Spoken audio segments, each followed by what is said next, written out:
रक्षाबंधन से बहुत सी कथाएं जुड़ी हुई हैं।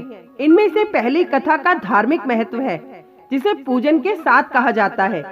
बाकी सभी कथाएं भाई बहन के प्रेम के प्रतीक इस अनोखे त्योहार की महत्ता से संबंधित हैं।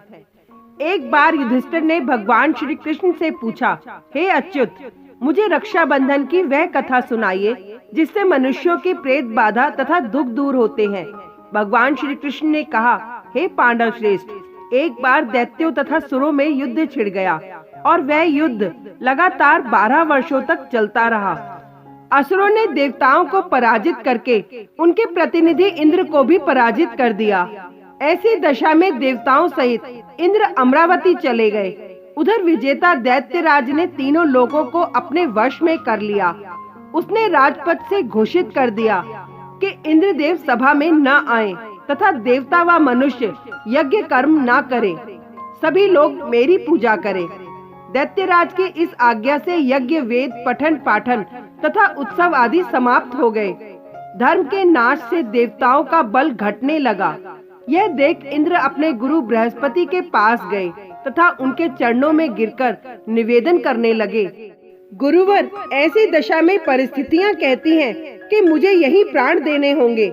ना तो मैं भाग सकता हूँ और ना ही युद्ध भूमि में टिक सकता हूँ। कोई उपाय बताइए। बृहस्पति ने इंद्र की वेदना सुनकर उसे रक्षा विधान करने को कहा। श्रावण पूर्णिमा को प्रातः काल निम्न मंत्र से रक्षा विधान संपन्न किया गया। येन बद्धो बलि राजा दानवेंद्रो महाबला तेन त्वाम भी वदनामी रक्षे माँ चल। इंद्राणी ने श्रावणी पूर्णिमा के पावन अवसर पर द्विजों से स्वस्ति वाचन करवाकर रक्षा का तंतु लिया और इंद्र के दाहिनी कलाई में बांधकर युद्ध भूमि में लड़ने के लिए भेज दिया। रक्षाबंधन के प्रभाव से दैत्य भाग खड़े हुए और इंद्र की विजय हुई। राखी बांधने की प्रथा का सूत्रपात यहीं से होता है।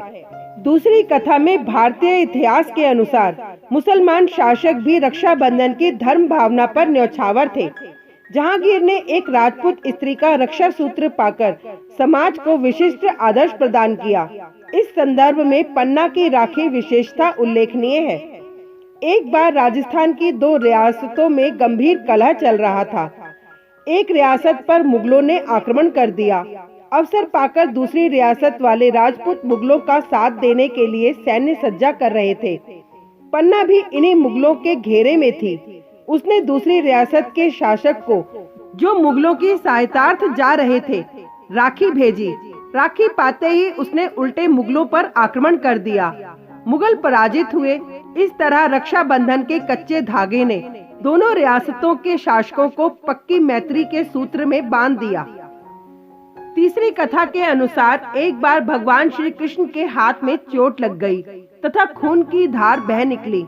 ये सब द्रौपदी से देखा नहीं गया और उसने तत्काल अपनी साड़ी का पल्लू फाड़कर श्री कृष्ण के हाथ में बांध दिया। फलस्वरूप खून बहना बंद हो गया। तब श्री कृष्ण इस बंधन के ऋणी हो गए और कुछ समय पश्चात जब दुशासन ने द्रौपदी का चीरहरण किया, तब श्री कृष्ण ने चीर बढ़ाकर इस बंधन का उपकार चुकाया। कहते हैं कि जिस दिन द्रौपदी ने भगवान श्री कृष्ण की कलाई पर अपने पल्लू से कपड़ा बांधा था, उस दिन श्रावण पूर्णिमा थी। तब से इसी दिन रक्षाबंधन का त्योहार मनाया जाने लगा। चौथी कथा में मध्यकालीन इतिहास की घटना है।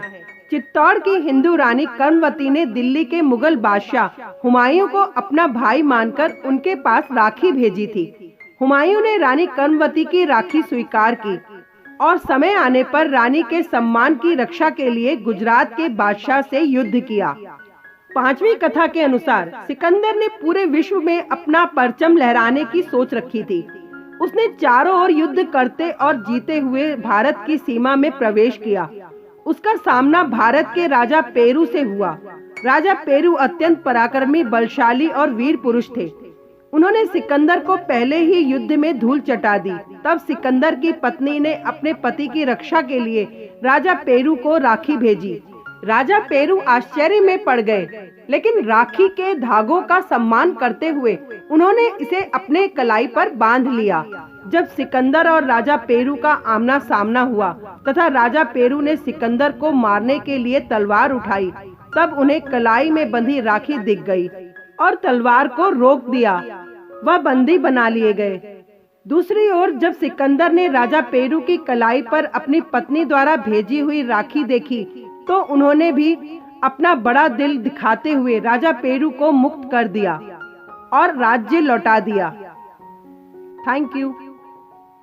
हैप्पी रक्षाबंधन।